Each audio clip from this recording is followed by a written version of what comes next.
Saudi हुकूमत का महदूद पैमाने पर हज करवाने का ऐलान। गैर मुल्की हुज्जाज की मेज़बानी से मुआसरत।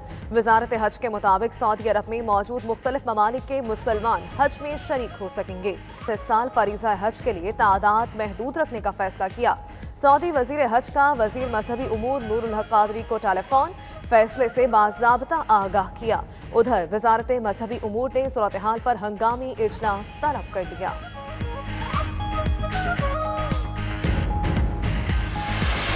पहले असद उमर साहब फाइनेंस मिनिस्टर थे, जहांगीर तरीन साहब ने बड़ा जोर लगा के उनको जो है वो फाइनेंस मिनिस्टर से फारिग करवाया। फिर असद उमर साहब जब आए, दोबारा आए, उन्होंने पूरी कोशिश करके तो जहांगीर तरीन को फारिग करवा दिया। प्राइम मिनिस्टर साहब ने आखिरी कैबिनेट मीटिंग में ये कहा कि आपके पास 5.5 महीने हैं परफॉर्म करने के लिए, मिनिस्टर्स को कहा। वफाकी वजीर फवाद चौधरी अपनी हुकूमत के खिलाफ ही फट पड़े। अमरीकी टीवी को इंटरव्यू में कहा कि लोगों की तवक्कुआत ज्यादा थीं, पीटीआई हुकूमत ने कोताहियां की। तहरीक इंसाफ के अंदरूनी झगड़ों ने पार्टी और हुकूमत दोनों को नुकसान पहुंचाया। मजीद बोले, वजीर आज़म ने वज़रा को परफॉर्म करने के लिए 5.5 माह का वक्त दे दिया।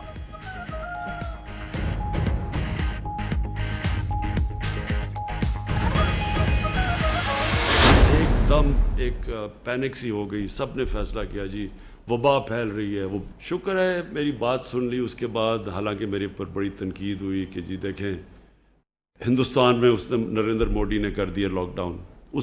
उसने वो लॉकडाउन किया जो लोग मेरे से तवक्को कर रहे थे मैं करूं।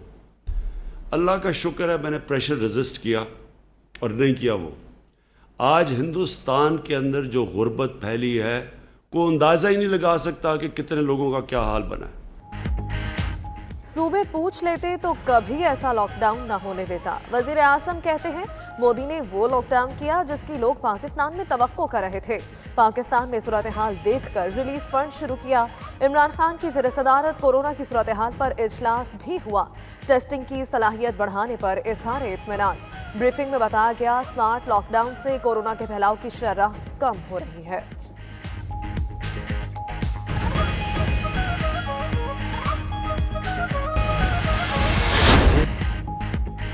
लाहौर के मजीद 8 इलाकों में सख्त लॉकडाउन नाफिज। Gulberg, Model Town, Defence, Gulshan Ravi, Faisal Town, Garden Town और अंदरूनी शहर को मुकम्मल बंद कर दिया गया। पेशावर में हयाताबाद फेज 7 और मंदी हसन खेल में भी स्मार्ट लॉकडाउन। इस्लामाबाद में भी मजीद कई इलाके सील करने का फैसला। सेक्टर G6-1, 2, G10-4, G7-2 और गौरी टाउन शामिल तमाम इलाकों को कल शाम 7 बजे से सील कर दिया जाएगा। कोरोना के बायस आसमान को छूते बेरोजगारी। अमरीका रवां साल के अख्ताम तक गैर मुल्की कारकुनान को वीज़े नहीं देगा। कल्चरल एक्सचेंजर्स, मल्टी नेशनल कंपनियों के एग्जीक्यूटिव्स को भी वीज़े जारी नहीं होंगे। सदर ट्रंप ने एग्जीक्यूटिव ऑर्डर पर दस्तखत कर दिए। कहते हैं पाबंदी अमरीकियों के रोजगार को महफूज बनाएगी।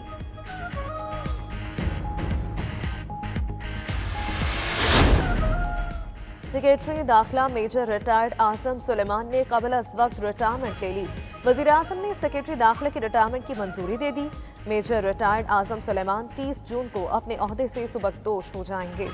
एस्टैब्लिशमेंट डिवीजन ने बाज़ाब्ता नोटिफिकेशन जारी कर दिया।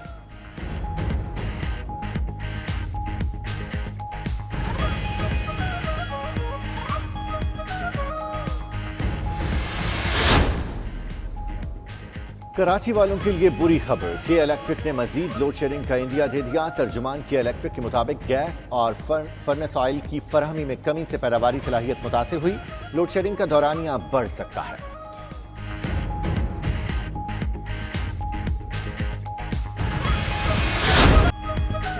और कौमी क्रिकेट टीम को दौरा इंग्लैंड पर रवानगी से कबल बड़ा धचका। कई क्रिकेटर्स के कोरोना में मुब्तला होने का इंकशाफ। रावलपिंडी में 5 में से 3 खिलाड़ियों के टेस्ट मुस्बत आ गए।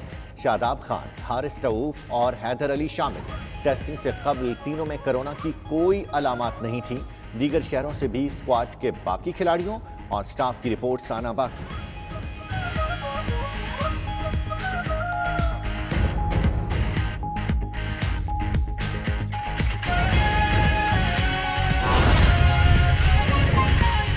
और बताएंगे आपको, रेलवे का माली बहरान मजीद संगीन हो गया है। रिटायर्ड मुलाजमीन बकायाजात के हुसूल के लिए दर बदर हो गए हैं। बेफगान भी बेनेवलेंट फ्रंट के लिए रुल गई हैं, जबकि पेंशन ना बढ़ने पर मायूसी छा गई है। मुत्तादिद रेलवे यूनियंस का एहतजाज का फैसला भी सामने आया है। नुमाइंदा 92 न्यूज़ हाफिज फैज से मजीद जान लेते हैं। हाफिज फैज, आगाह कीजिएगा।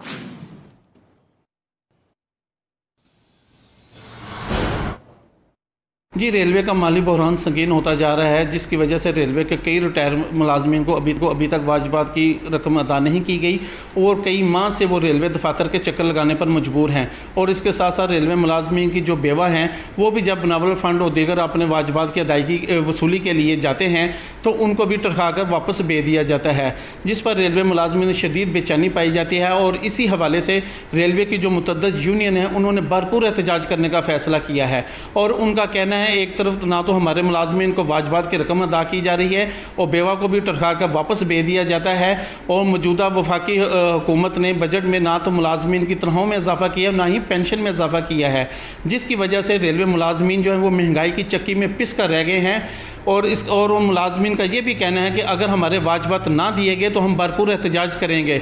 और इस हवाले से रेलवे के रेल मजदूर इत्तेहाद और जो दीगर बड़ी यूनियन है, लेबर यूनियन है, उसमें शामिल है वर्कर यूनियन है, और उनके जो रहनुमा उनका कहना है कि वो अपने हकूक़ के लिए हर फोरम पर आवाज़ उठाएंगे और सख्त से सख्त कदम भी उठाने से गुरेज नहीं करेंगे। और उनका ये भी कहना था अगर इस हवाले से रेल का पहिया भी जाम करना पड़ा तो वो रेल का पहिया भी जाम कर देंगे और वो अपने हकूक़ के लिए भरपूर जंग लड़ेंगे। जी हाफिज फैज, आप तफसीलात दे रहे थे, बहुत शुक्रिया आपका। आगे बढ़ेंगे। पंजाब असम्बली का आइंदा इजलास असम्बली सेक्रेटेरिएट में होगा। पार्लिमानी साल का तकाजा पूरा करने के लिए 100 दिन इजलास जारी रखना होगा। 30 जून तक 80 दिन होंगे। मजीद 20 दिन के लिए इजलास जुलाई में होगा। नुमाइंदा 92 न्यूज़ गौहर अली से मजीद जानते हैं। गौहर अली, बताइएगा, इससे पहले फ्लैटिस होटल में ये इजलास होता है, इसको मजीद पंजाब असम्बली में शिफ्ट करने का इरादा क्यों किया गया? पंजाब की तारीख में पहली बार पंजाब असम्बली का इजलास मुकामी होटल में हो रहा है। ये इजलास 30 जून को ख़त्म हो जाएगा। बजट इजलास ख़त्म होने के बाद जुलाई में पंजाब असम्बली का दोबारा इजलास होगा और अभी फैसला किया गया है कि जुलाई में होने वाला इजलास मुकामी होटल के बजाय पंजाब असम्बली सेक्रेटेरिएट में होगा। इस इजलास के SOP अपोजिशन की मुशावरत से तय किए जाएंगे। जुलाई में पंजाब असम्बली का 20 रोज़ का इजलास होगा। 15 अगस्त से कबल पंजाब असम्बली का पार्लिमानी साल मुकम्मल हो जाएगा। इस दूसरे पार्लिमानी साल के मुकम्मल होने में 20 दिन बाकी हैं, इसलिए जुलाई में पंजाब असम्बली का इजलास पंजाब असम्बली के सेक्रेटेरिएट में होगा। 20 रोज़ा इजलास में अरकान असम्बली की शिरकत और बिजनेस के हवाले से स्पीकर अपोजिशन से मुशावरत करने के बाद SOP तय करेंगे ताकि कोरोना से महफूज रहते हुए अरकान असम्बली जुलाई में होने वाले इजलास में शिरकत कर सकें। जी बहुत शुक्रिया गौहर अपडेट करने के लिए। और नाज़रीन, दाता दरबार की आमदन में 6 करोड़ कमी हुई। महकमा औकाफ की मुश्किलात में इससे इजाफा हो गया है। कैश बॉक्सेस, किराएदार और लीज की मदद में पिछले साल की निस्बत कम पैसे वसूल हुए हैं। कैश बॉक्सेस की आमदन को फोकस, जबकि बकायाजात की रिकवरी बेहतर बनाई जाए, सेक्रेटरी औकाफ ने ये हिदायत कर दी है। नुमाइंदा 92 न्यूज़ काजी नदीम इकबाल हमारे साथ मौजूद हैं, उनसे जान लेते हैं। नदीम इकबाल, बताइएगा, फंड्स की कमी की वजह से महकमा औकाफ को किन मुश्किलात का सामना दरपेश है? महकमा औकाफ पंजाब ने मिज़ार पुरनवार हज़रत दातागंज बशीर अली हजवेरी रहमतुल्लाह की आमदन के हवाले से एक तकाबली जायज़ा पर मबनी रिपोर्ट मुरतब की है, जिसमें बताया गया है कि 1 जुलाई 2018 से 2019 के दौरान महकमा औकाफ को मजमूई तौर पर 31 करोड़ 10,98,828 रुपये की आमदन हुई, जिसके मुकाबले में 2019-20 के दौरान इन्हीं महीनों में महकमा औकाफ को 25 करोड़ 12,88,124 रुपये मसूल हुए। रिपोर्ट में बताया गया है कि मजमूई तौर पर 1 जुलाई 2019 से मई 2020 के दौरान महकमा औकाफ को मजमूई तौर पर 5 करोड़ 98,10,704 रुपये की आमदन कम वसूल हुई, जो कि मजमूई आमदन का 19.23% सालाना बनती है। रवां साल 1 जुलाई 2019 से मई 2020 के दौरान कैश बक्सेस की मद में 5 करोड़ 4,93,572 रुपये कम वसूल हुए, जो कि मजमूई तौर पर कैश बक्सेस की आमदन का 19.84% कम है। ज़राए ने बताया कि मार्च से लेके मई के दौरान जो कोविड के तहत महकमा औकाफ को 44 करोड़ रुपये का नुकसान हुआ है आमदन में, वो इस नुकसान से अलावा है।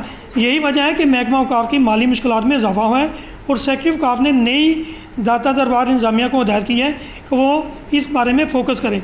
और ज़राए ये भी बताते हैं कि रवां माह के आखिरी हफ्ते में जो ठेके होने जा रहे हैं उनको अच्छे हालात में नीलाम करने के लिए पुरकशिश तौर पर नीलाम करने के लिए नई इंतज़ामिया बड़ी पुरुम्मीद है। जी।